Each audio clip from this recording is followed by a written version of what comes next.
Ganchish Ashislayo Hatwasa Kiksadi Ayachat Raka Hitnachasiti Kagwantan Dachhan Ayachat. My ticket name is Kashishla, and I am Kiksadi from the Point House in Shitka. And I mentioned the other night that we Kiksadi from the Point House in particular are very closely related to the Nanya Ayi, which is Carol Brady and Lou and Sue and John. Our great-grandmothers were sisters, and my mother, Isabella Brady, and Carol Brady were really close friends. And I know it's been a really difficult period for the last few years because we haven't had a lot of chances to come together and to offer comfort to each other. And it feels like it's been a really short while since John passed just last month. And it's been really such an honor to spend time over here with our relatives. So we wanted to offer a Kiksadi song and comfort for our opposites' loss.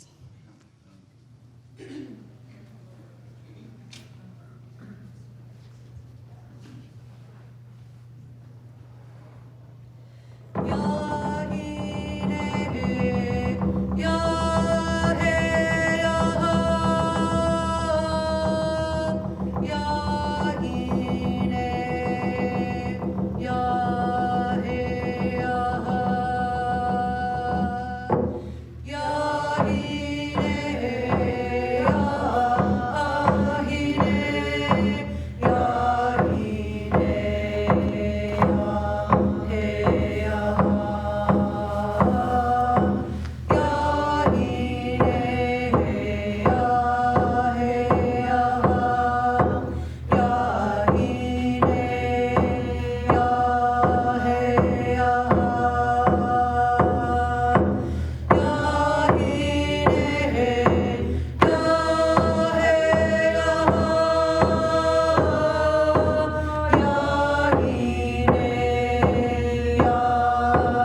singing that song.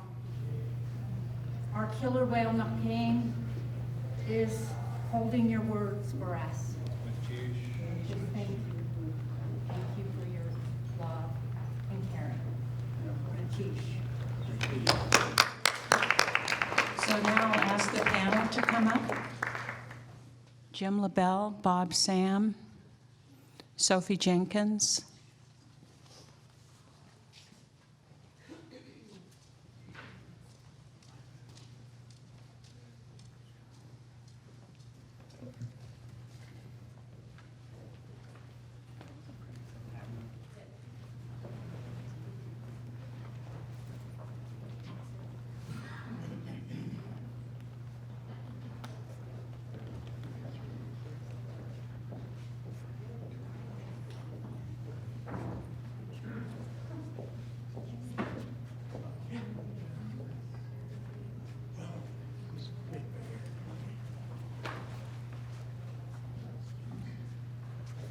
Is Teresa here? Oh, there you go.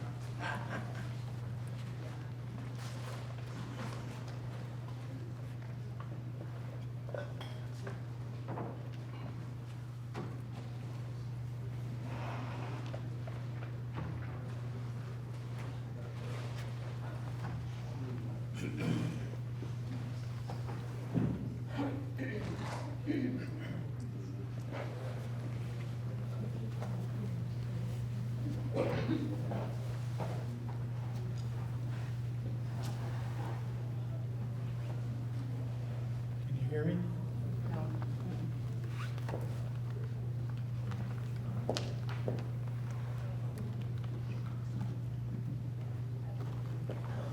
I saw a rock band back in the 60s testing their equipment, and this is how they were testing their equipment.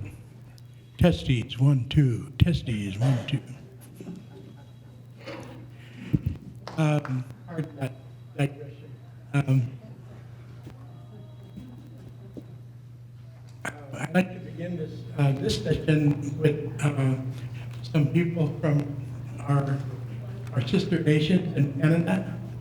And I'd like to begin with Barbara, who has very graciously approached me and wanted to say a few words about their experiences and maybe how we can work together.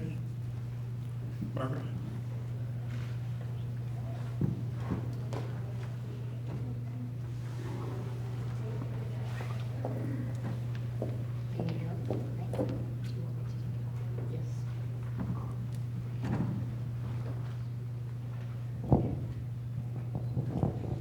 Like the guy a couple of nights ago that said he was taught to stand when he speaks, so was I.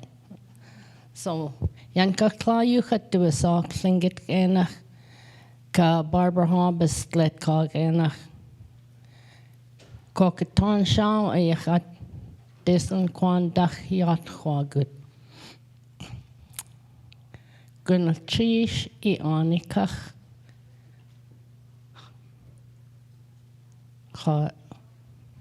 Gonna chishi anikach.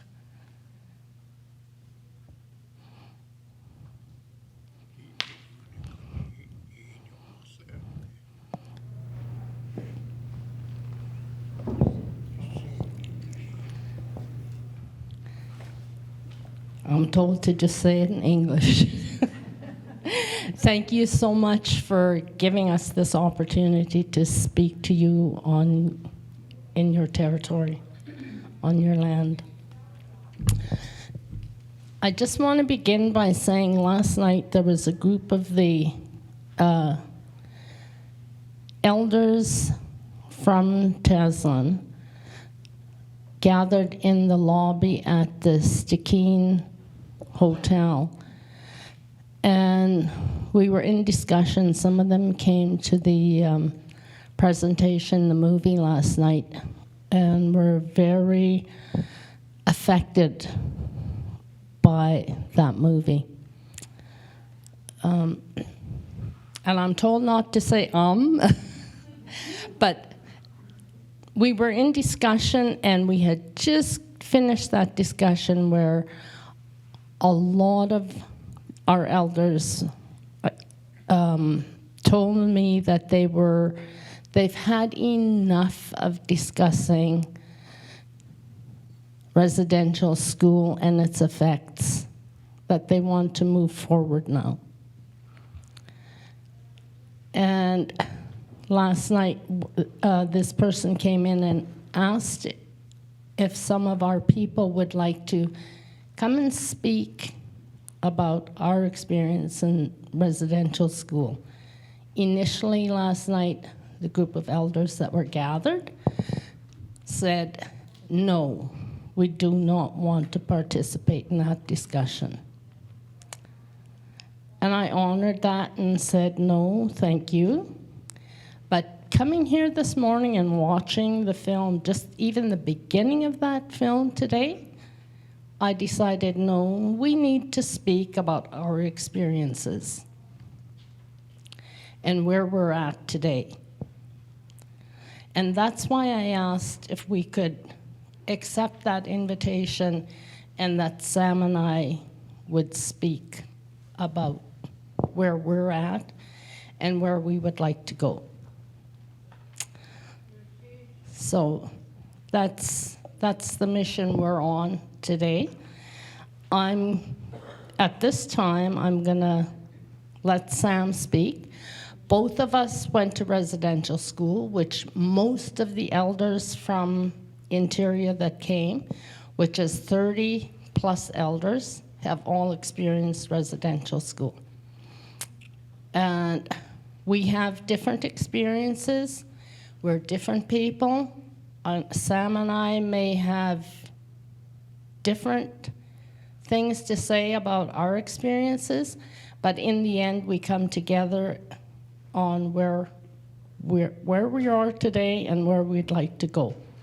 So I'm gonna let Sam speak and I'll finish.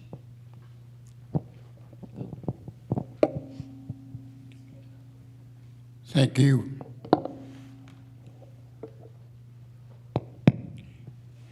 Thank you. Or maybe I should say it the way Elvis Presley would say it. Thank you very much. Yes, I'm one that went to residential school too, but my version of it just a little different than the way it was.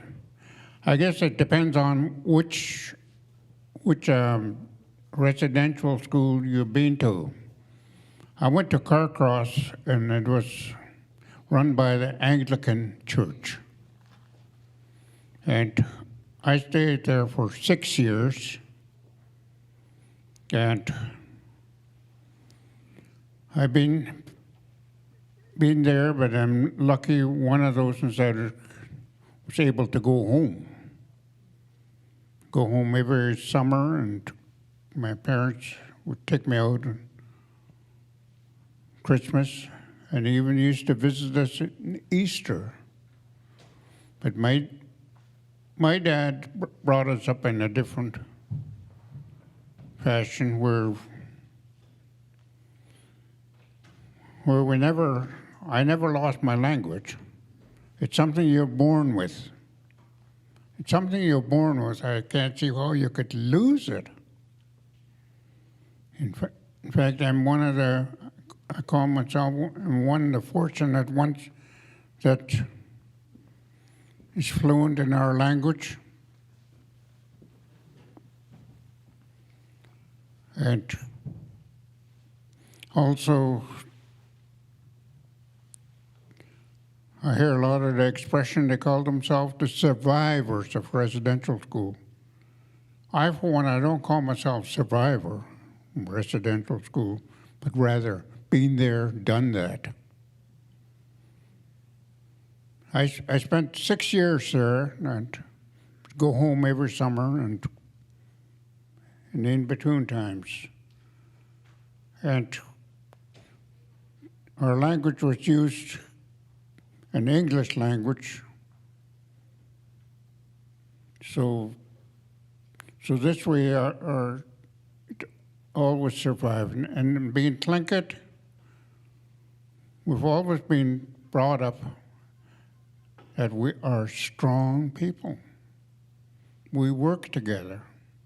This is why many, many thanks to you people out here for accepting us to come to work with you people too, to try to bring things out.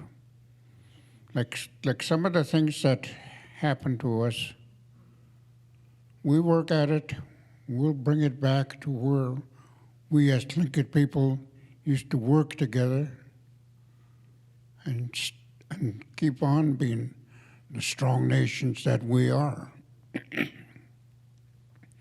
Because we share our culture, our customs, our language. Maybe might be just a little difference in the dialect, but we still can communicate. So no matter where we go, we are Tlingit people. We only just separated, and like my ancestors moved inland because of the trade. Because our ancestors already had connection with the Russian people, trading for the furs. And some of the furs that the Russian people wanted was the long fur, like the wolf and the wolverine, which you can't get out here. So they had to keep going inland further till ended up in Teslan, where we come from. And some stayed behind, and here we are. And so we've always been brought up where they taught us how to really know your background, where you come from. This is why I think we never lose it, even in the inland. We still wear our regalia.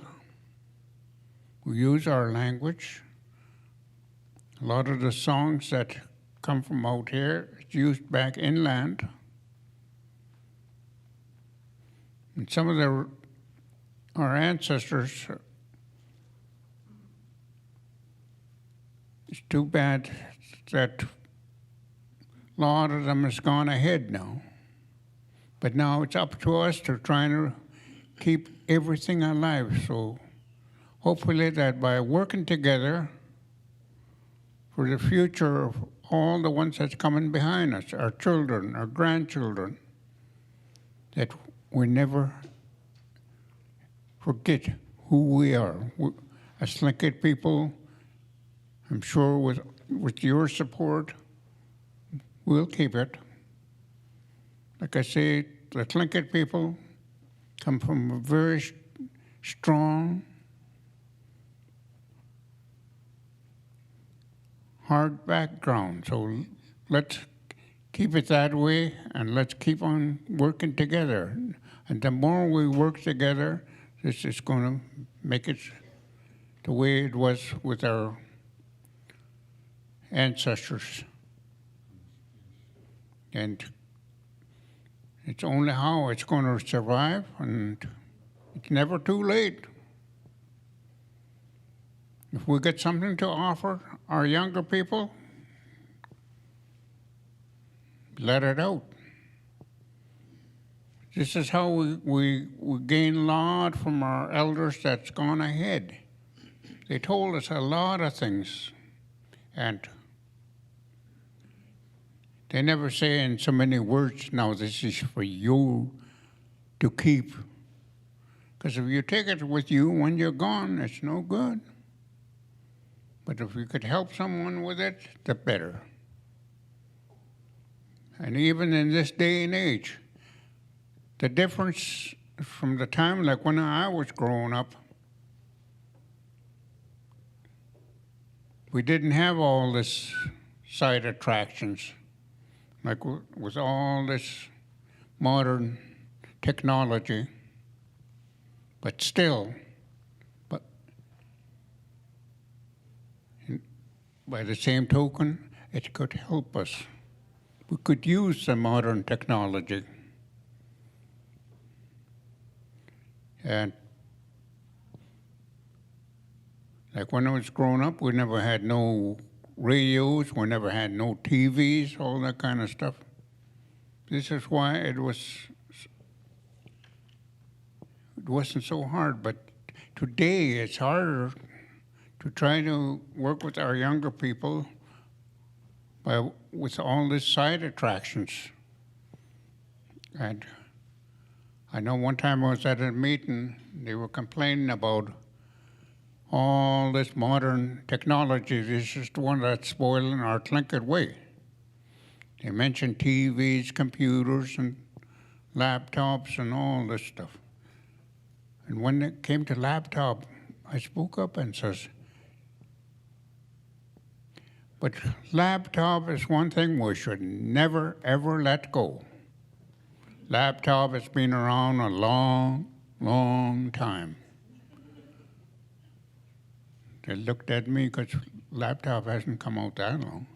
So I said, this is when you used to sit on Grandma's lap and she downloaded most of the information.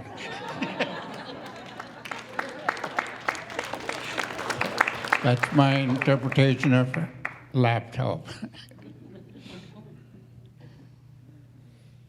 And also I want to believe that, you know, like being at a meeting and being together, there's time to be serious, but you have to add a little humor in there to keep people's spirits up. So if you don't mind, I'll tell you one. And there's this beautiful, beautiful Tlingit young woman, and she wanted to get married very bad. She wanted to get married, but her problem was she had 2 boyfriends. And her being a princess, the chief's daughter, she knows she can't have 2 husbands. She didn't know which one to marry. She didn't know what to do. Finally, one day she told her best friend about it. And her friend told her, when you get trouble like this, all you have to do is find an elderly woman and tell her your problems, she'll help you. So she said, why didn't I think of that before? So she went and found an elderly woman. The elderly woman, she told her problems. That older woman looked at her and just, yes, grandchild, I see you have a problem. But when you have a problem like this, all you have to do is give your 2 male friends a very hard assignment. The one that come back with proof that he's fulfilled the assignment you gave him, he's the man you're going to marry. One guy, and the older woman says, what I want you to do is to give your 2 male friends with proof that they've killed this dangerous animal that has been bothering our people for so long. So she went and found her 2 boyfriends and told them, and they both wanted to marry her too, to which one be the one that's going to win. And that one man's name was Dark Cloud, the other one was Fallen Rock. So as soon as she told them what they had to do, they took off into the hills, to the mountains. Next thing, they were gone for days, weeks, months, maybe even years. Finally, only Dark Cloud came back. No one ever know whatever happened to Fallen Rock, even to this date. That's why in the Yukon, when you leave the Yukon to go to Skagway, when you go through the mountains, you see these signs posted, "Watch for Fallen Rock." So thank you.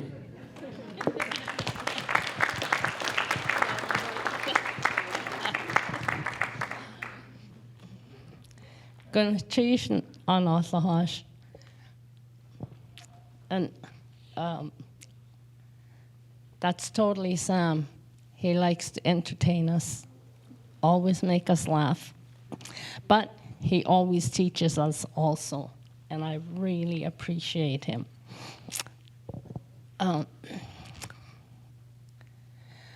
I also went to residential school, but I went to a different residential school. I went to a Catholic residential school, not in the Yukon, but just on the border of BC and Yukon. So my experiences are different than what Sam has shared with you.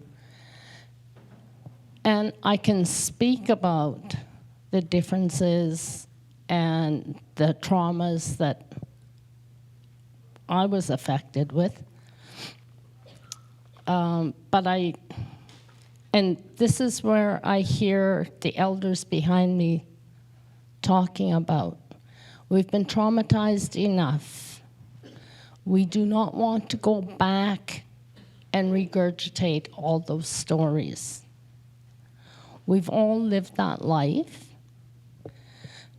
We share with one another, but we need to move on, is what I'm being told. And that's also what Sam is saying, that we've lived the life, we don't need to repeat it. We all know what we've gone through, and together we can share it.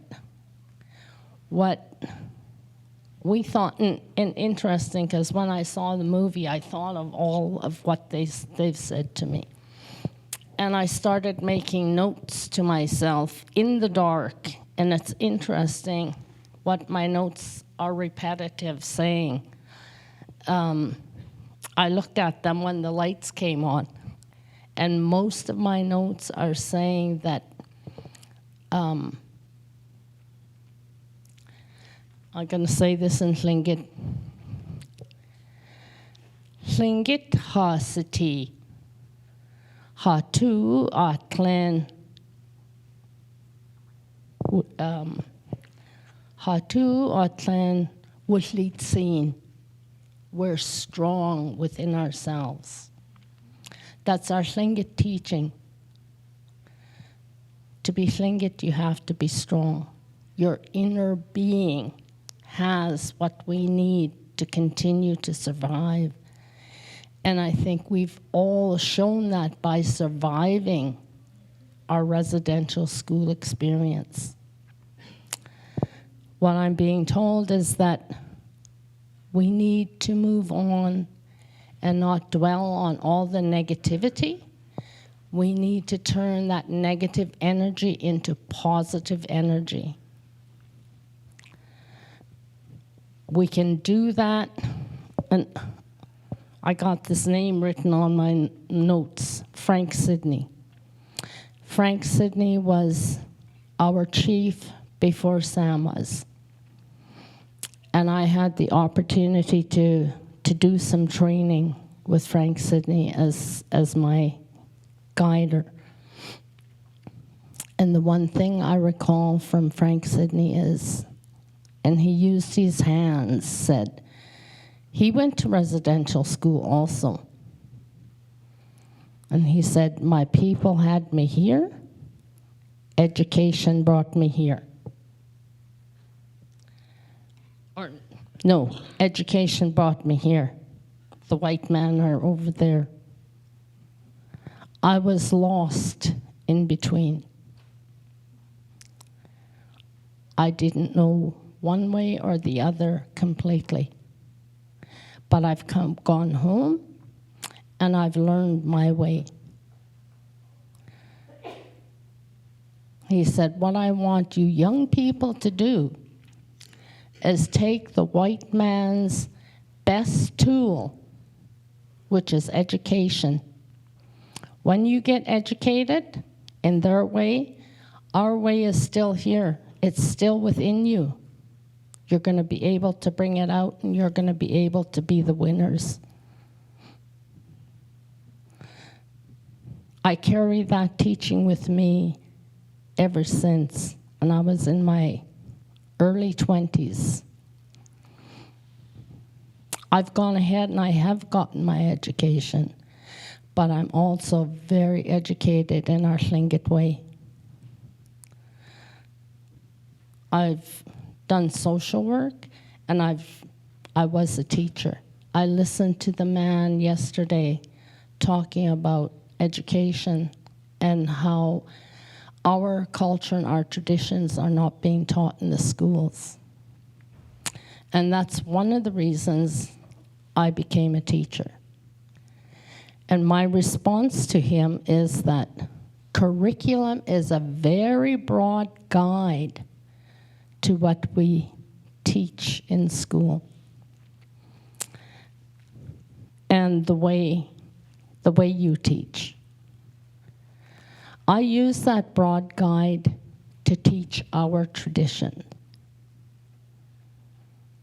I didn't let go of the white man's way of teaching language. We used both languages in my classrooms. But also the depth of that language, the depth of sciences and math, how our people use those instruments. But beyond using those instruments, they also taught the spirituality involved with using those instruments. And I'll use the snowshoe. A lot of science in knowing how to build a pair of snowshoes. And that meets the curriculum guide that we have. Not just the science. I didn't just teach the science. I taught the spirituality that goes with building a pair of snowshoes. How to gather the material, and our responsibility to using the material from the land, how to treat the land, respect the land. So my point to that is that, we do have control. We just need to find it. And what we need to do is, instead of having all the Dlet Ka and Dlet Shah would teach our kids, let's equip ourselves, our own people that know our culture, know the depth and the holistic being of our being, and have them teach. A lot of times I go to Sam and use his knowledge, and whatever elders that have a specialty in any area. So in the Yukon, we have a curriculum that's changing, and it's changing to be even broader, and it's really looking to First Nations to incorporate First Nation knowledge and culture into the teaching of our people. I have a son that's also a teacher. He has developed his own program, and he teaches it. He's been teaching it for about 10 years now. It's called Chaos. So, culture, art, outdoors. See, No. Culture, heritage, art, outdoors, science. It all fits into the curriculum, but it's all based on First Nations teaching and the holistic way of our being.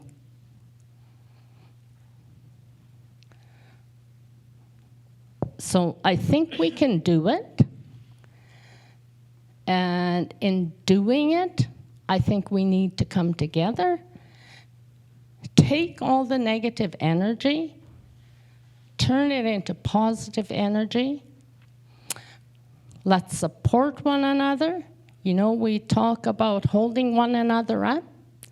Let's do it truthfully and honestly. Let's not just talk about it and go behind doors and start criticizing one another, and instead of lifting each other up, pulling each other down. We can join hands and we can do it. We need to be positive about it. And we need to understand and realize and accept that it is our responsibility to instill in our own people what our inner strengths are. We have those inner strengths. That man that talked about education yesterday and what's below that line, our inner being, we all have it as Tlingit people. Sam talked about the strength of Tlingit people. We're all born with it. We have it. It may have been suppressed, but it's our responsibility to bring it out and be proud of who we are. Deweki? Dewe? Gunlachish? Ha eat. Jeez. Ha eat yings the achi.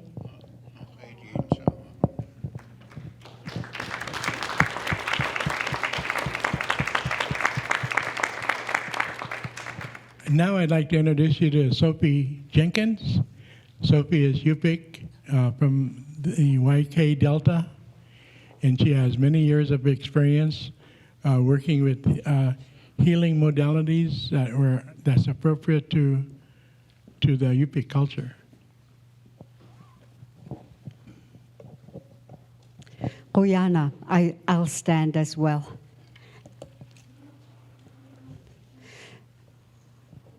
Waka. My Yupik name is Kazgitlugun. I'm proud of it today because each time when my grandma called me, she would call me Kazgitlugun, and I'd turn back and say, I'm not Kazgitlugun. But I am Kazgitlugun today, Kas for short, okay? And so I was given that name by my grandmother on my mother's side because the boy drowned. So they decided to name me after him. And so that's my name. My English name is Sophie. I was born Stephen, and I'm a Jenkins now. And I'm a mother of 5. Right now, the four girls, and then the 4th one, my only son, committed suicide in January of 2012. And that really woke me up. And I really took for granted my ancestors' teachings, in which when I went to Chemawa, Oregon back in 71, 72, when I came home, I thought, I had it, I thought I was just so smart that I could outsmart my grandma, but nope, that wasn't it. My grandparents raised me to know some of the teachings, and I will just share with you at least 2 or 3 of them.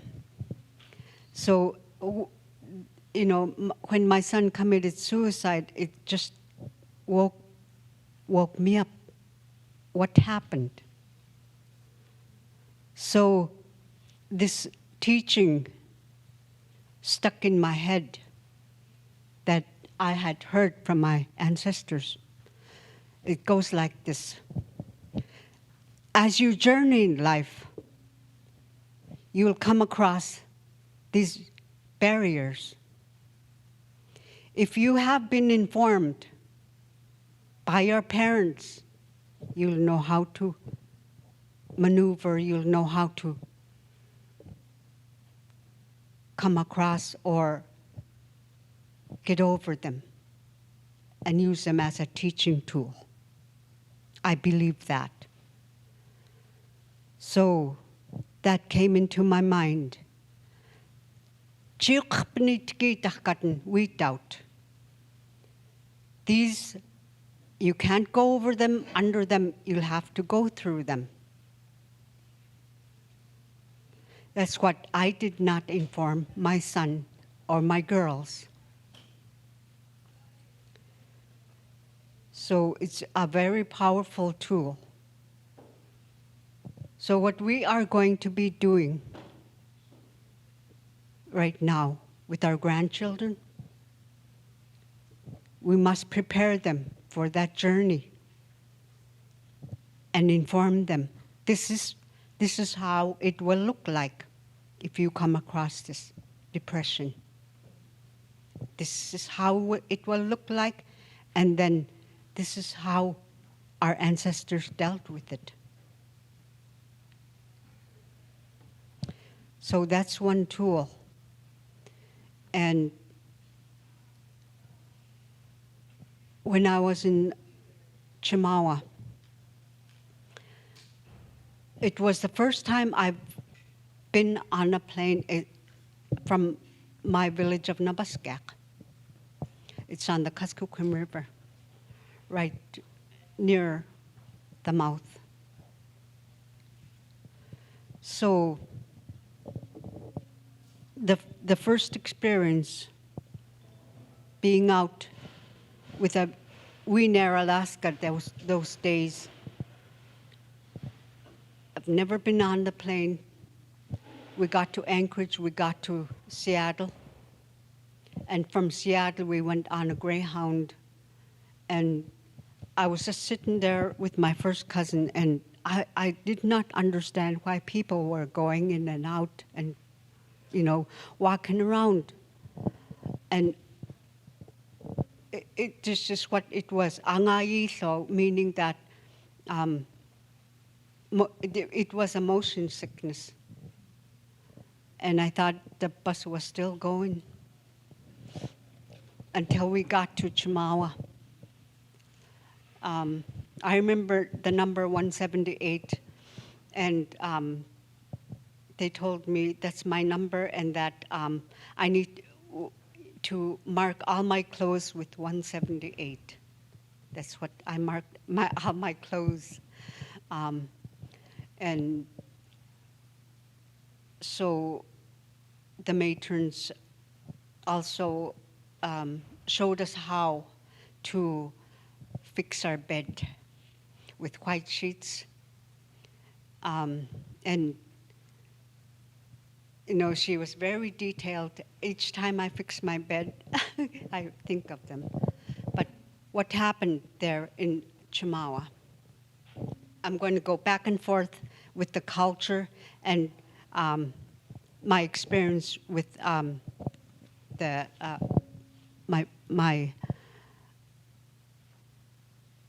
when I was taken to Chimawa. So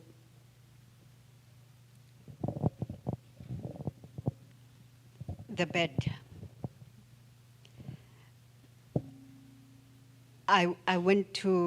We went to bed, and I was I was going to fall asleep, and I was thinking with somebody above me. I was looking really homesick. I was very homesick and feeling helpless. I can't go home. It's so far away. I'm so far away from my family. And just before I went to sleep, the train passed. You know how they toot right in the middle of Chimawa. And the same thing all over again, you know, trying to fall asleep and feeling homesick. So that's that right there.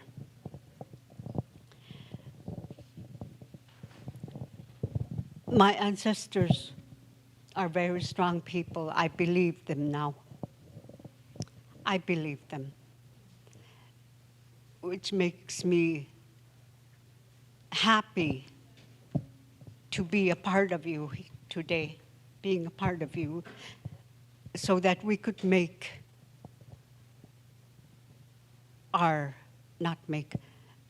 assure that our grandchildren are going to take up after us.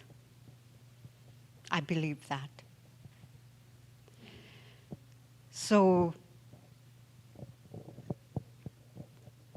when my son was going through depression, each time I heard about suicide, I used to be scared, you know. These guys selected me as their counselor back in 1980. From 1980, I stayed with our health corporation.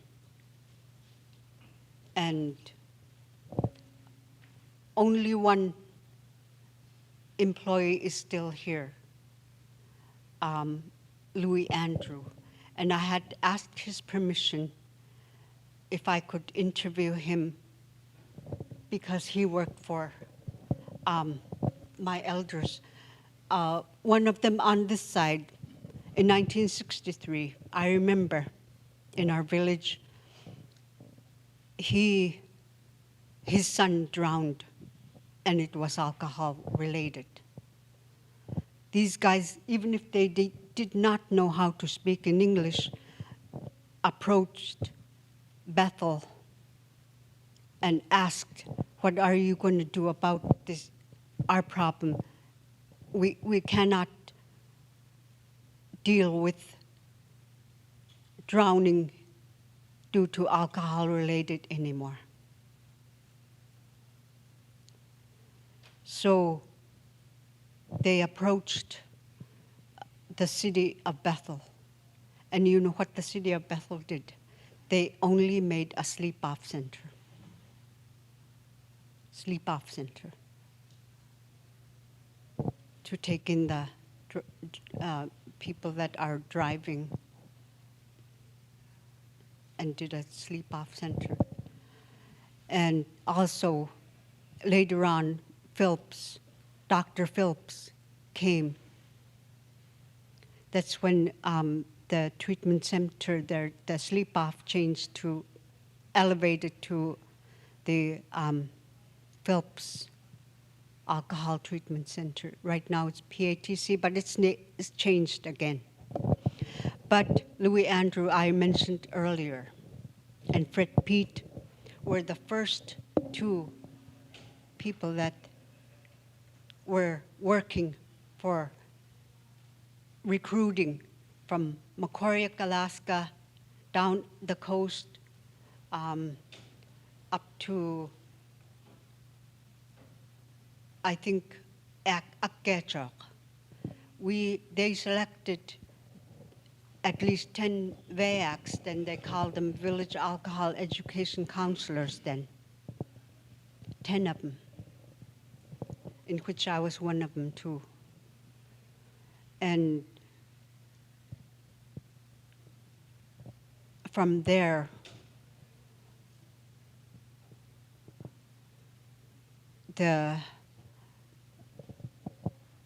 unfortunately, the clinicians have taken over.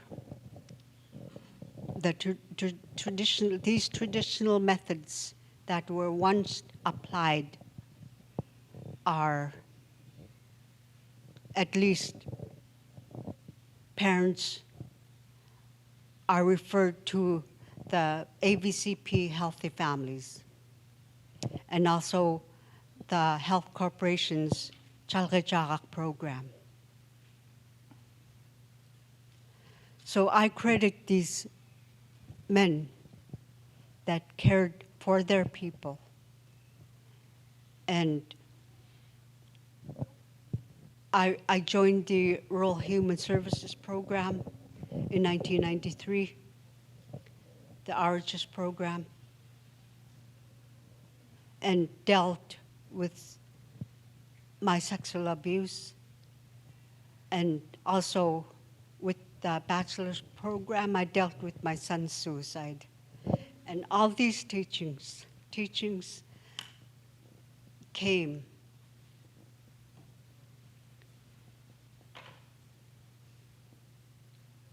and from that time,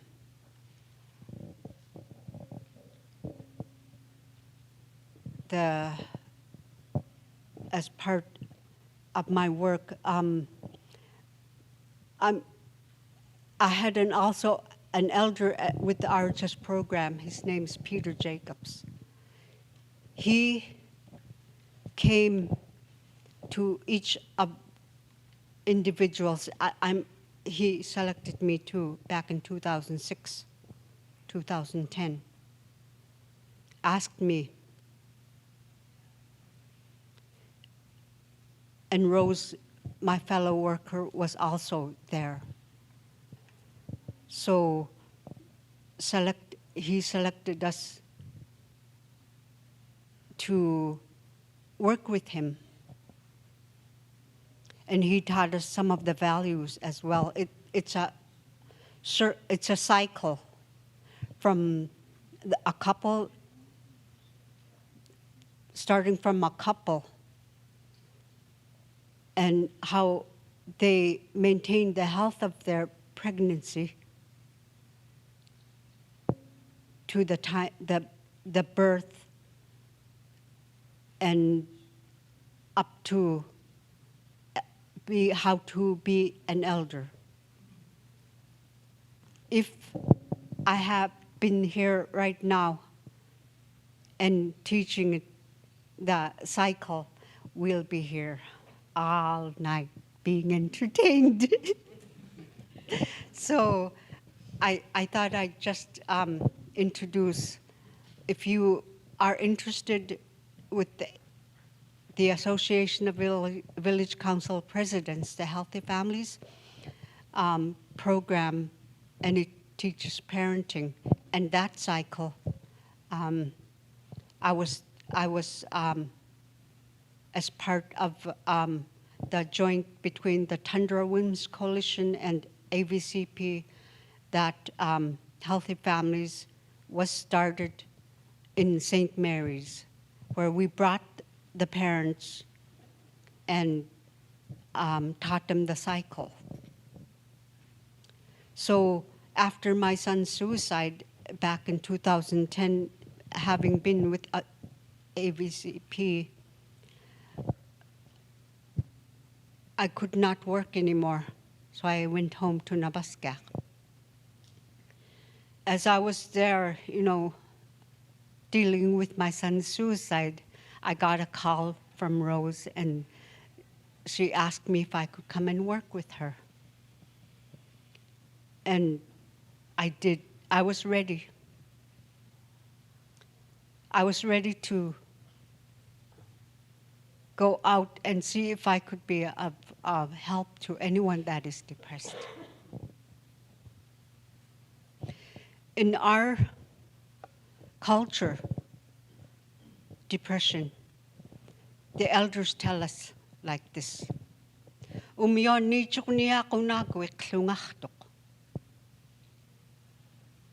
Don't listen to your mind, it can fool you. It could go on and on and on and on. I believe that today. I could have said that to my son. I could have taught him that. If he start to listen to his mind, you got to work with your hands. That's what the elders say. Simple. Sounds like it's simple, but doing it, making sure your hands are always busy. You forget that part in your mind that keeps telling you this, do this, do this, would have helped my son.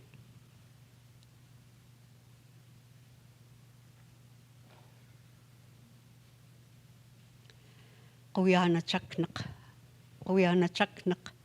from the bottom of my heart. And I want to continue to make a difference. Kuyana, Jim, for inviting me, and Kuyana for encouraging me. And I wish I could be here, but I have to return back home.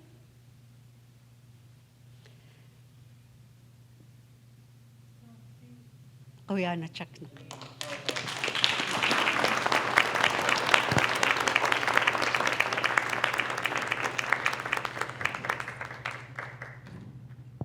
Now I'd like to introduce Bob Sam.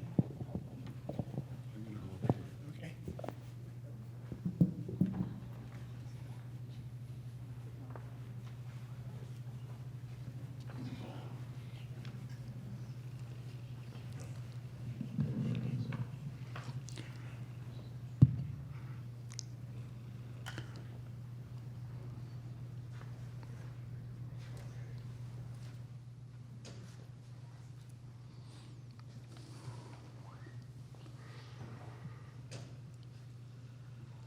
Cha'adeachanu.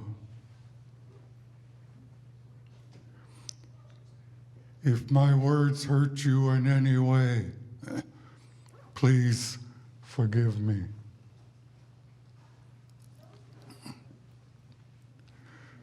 My Tlingit name is Shaganasta. It roughly translates to the man with the golden face, the mountain goat with the human face. It also translates to the man who taught human beings how to respect the dead. I was born to become a caretaker.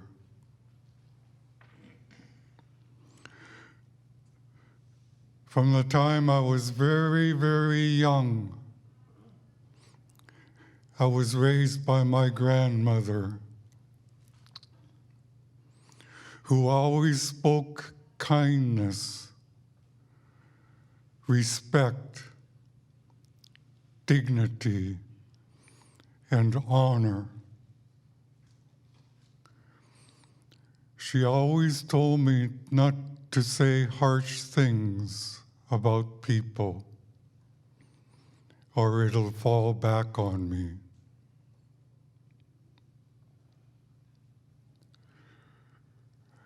I'm a caretaker. I take care of cemeteries.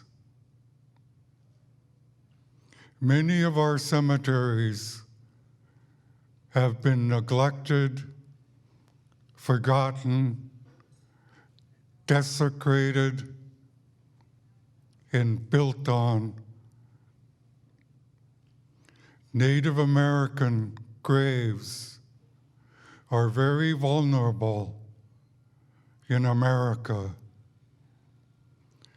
Many of the major cities are built on top of our ancestors. So I took it upon myself to repair the cemeteries here in Southeast Alaska. Excuse me.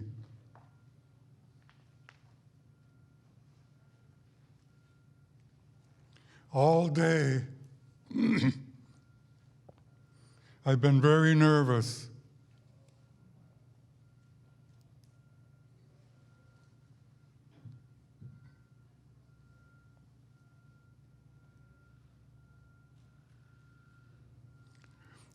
This tunic is from my namesake, Shaganasta. I need this tunic right now to wrap around myself. I won't wear it. It's precious to me. It was handed down to me by the family of my namesake. It keeps me safe and strong.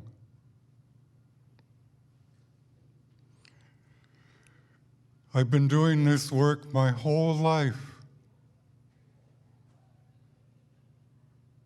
I've restored our ancestors' burial places.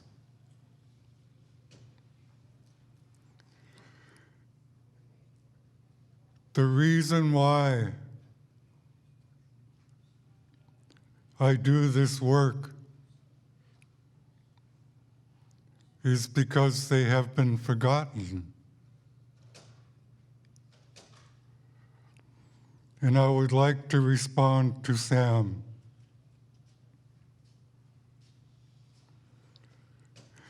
I know what it's like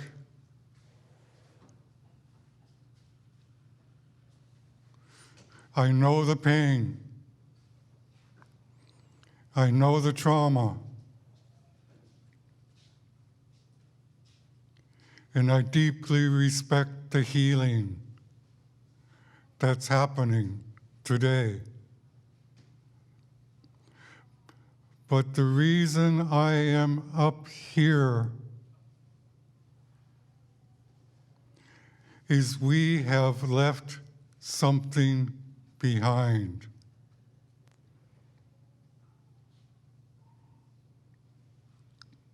We left the bodies behind. The children who died at the boarding schools. They're still there. Their bodies are still there.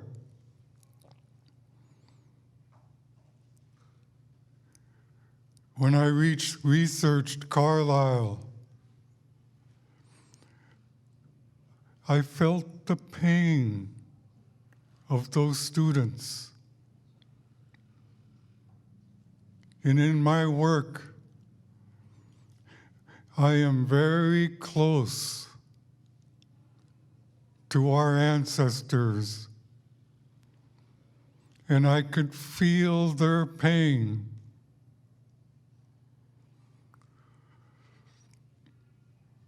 The children of Carlisle, when they passed away, the last thought they had, the very last thought they had was, I want to go home.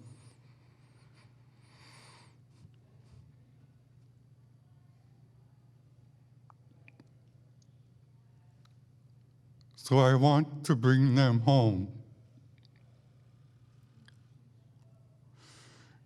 Many of our people died at boarding schools. Many. And those of you who have survived, you remember them. They gave their lives. So let's bring them home.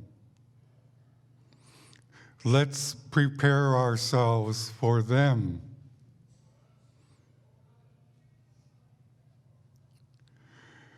It brings tears to my eyes just thinking about them.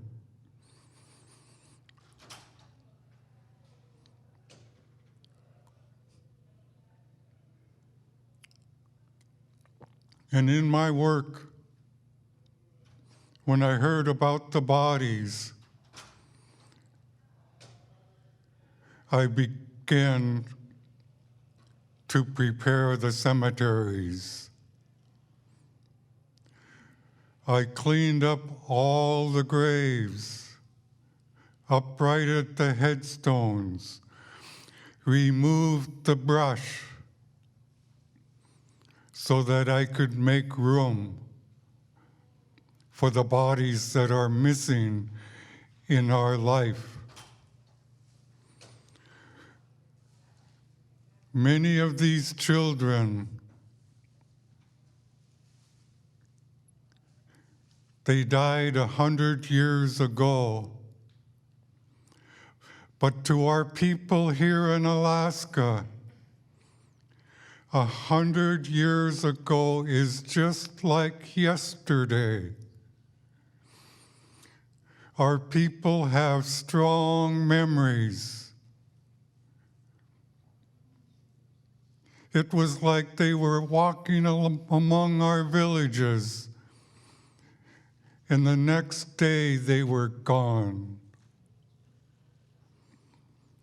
Our uncles, our grandparents, our mother, brothers, sisters, it was like they were just gone.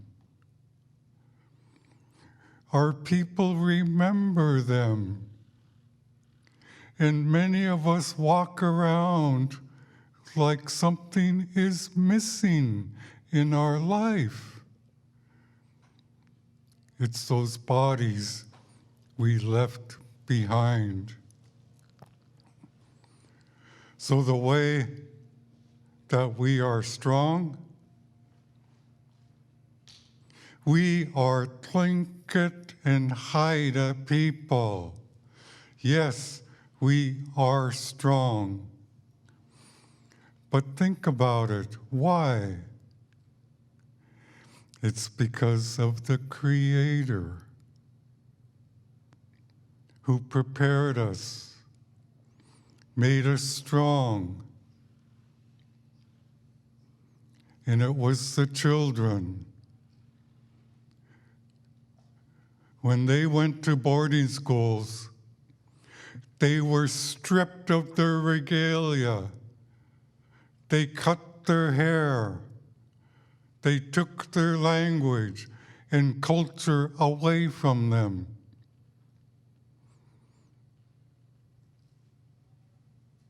So my goal, and it's something I cannot do alone.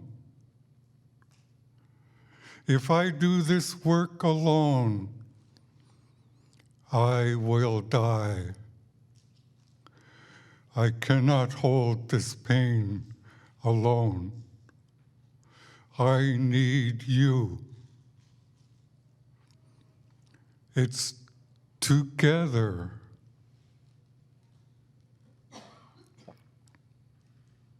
It's together that we're going to bring them home. No one person can hold this pain. It got so bad that I was medevaced out of Sitka. I almost died because of the trauma that was suffered by the ones who died and were left behind. Their last thought was, I want to come home. So now they're coming home from Carlisle through the work of Mr. LaBelle, Lauren Peters, others, who are lineal descendants. I love to find the lineal descendants because they have more say-so, because they are the direct lineal descendants, and it's their wishes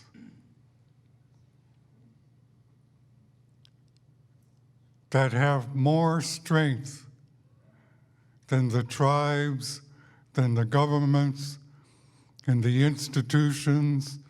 And if they want their loved ones home, then let's bring them home. We're in a renaissance. Our language is coming back. Our cultures are coming back. And I love to see the young people wearing their regalia. I love it. There's no money you can put on that. So our people are becoming strong again. Why? It's because of the children. The ones in Carlisle, the ones at Morningside. Do you know that there are 3,800 bodies at Morningside of Alaska Native people? That's only one sanitarium. 3,800 bodies of Alaska Native people were taken to Morningside. Many of them were sent, even though they were sick, they were sent to boarding schools like Chamawa, Haskell, Wrangell Institute.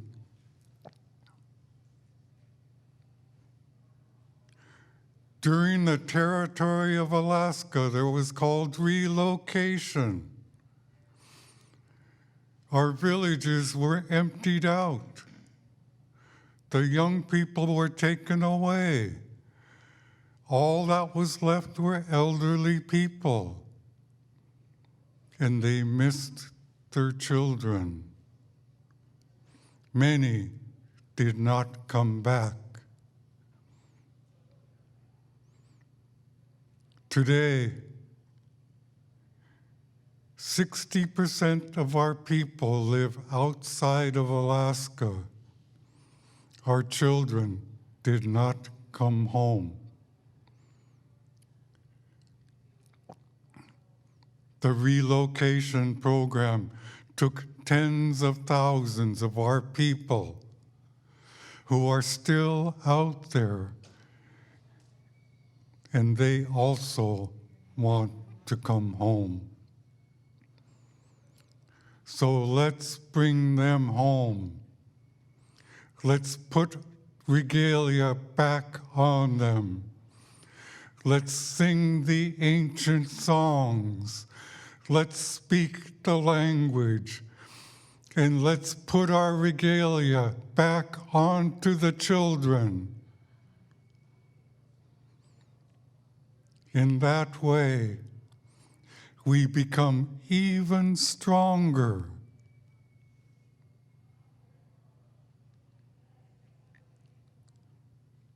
We've gone past the time of this session, and there's so much to share. I'm doing my best to stick on the subject. And my subject is to bring those children home.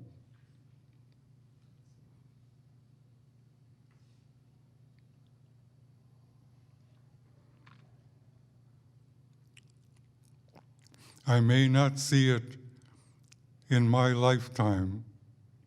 I'm getting older now. I'm losing my sight.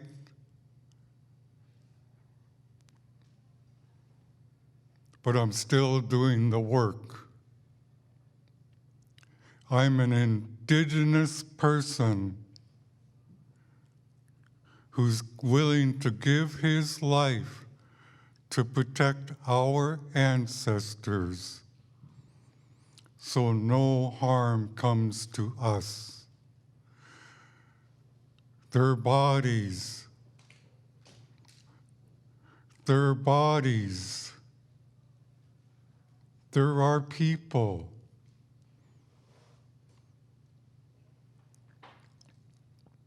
I have so much to say. I am not an educated man. My command of English is maybe 3,000 words, and that's it.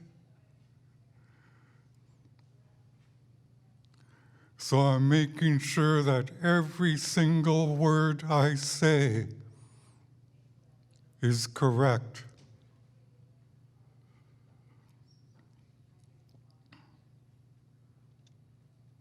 I am ready to join my ancestors. I am ready to do that because I'm not going to see it in my lifetime. But I am Tlingit. I have lots of patience. I can wait. And if it doesn't happen in my lifetime, I'm going to teach my nephew. We are a loving people. If we bring our ancestors home, we're going to stop fighting. We're going to stop arguing. We're going to make peace with each other. And we're going to take our rightful place in society. And our children, what a wonderful thing it will be to bring our children home, place them back into the village, and the lineal descendants, they're going to look out the window and they're going to see their loved ones. That's my message. And I am a strong person. But I know I cannot do this alone because I almost died already. So I came here. I told Jim this morning, I'm going to be just like glue and stick myself to you.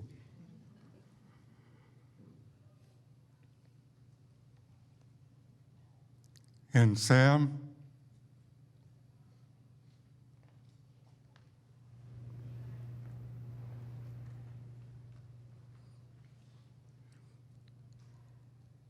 you are my uncle. I have deep respect for you. I know you have lots of relatives on the coast. I know that. I know him. And I apologize.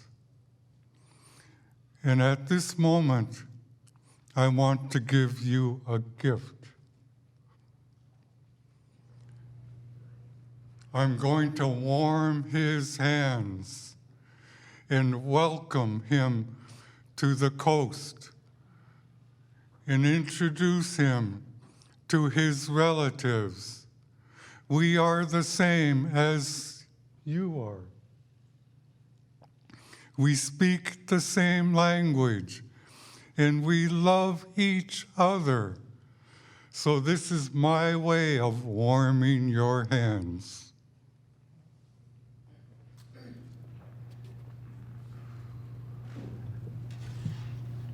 Buenas noches.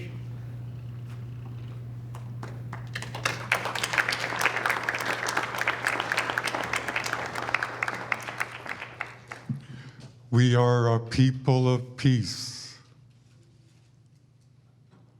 We don't speak harshly of anyone.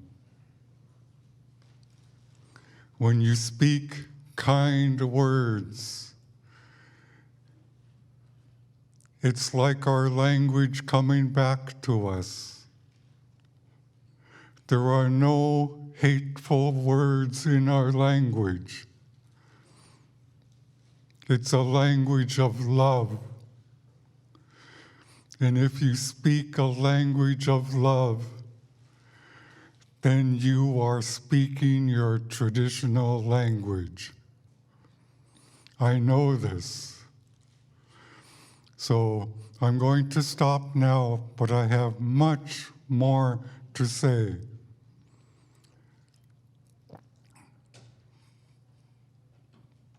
Let's become the people we were intended to be.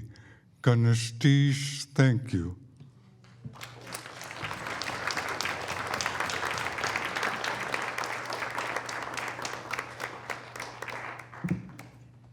There's some announcements to be made, but I want to thank Sam and Barbara for their kind words. Bob as well, and Sophie, who had to leave us sooner. And Jocelyn has some information to share about the healing, the trip we have to take out to the Institute itself so that we can have a ceremony. Thank you, and thank you to all the panelists for a really, really interesting and powerful presentation. So I have a question. Is Jacqueline Dumonting? Okay, I need to talk with you for just a minute. The buses are, you go out the front door and turn right, and then right back here on the side of the building are buses that'll take you out to Shoemaker Bay. And we have tents. It's a beautiful day, fortunately. But we have tents so that you can be in the shade. There's benches and chairs and hot beverages, a porta potty, and we'll have a fire in the fireplace. And this is so that we can provide a good setting for a healing ceremony. So let's go. Let's party. No.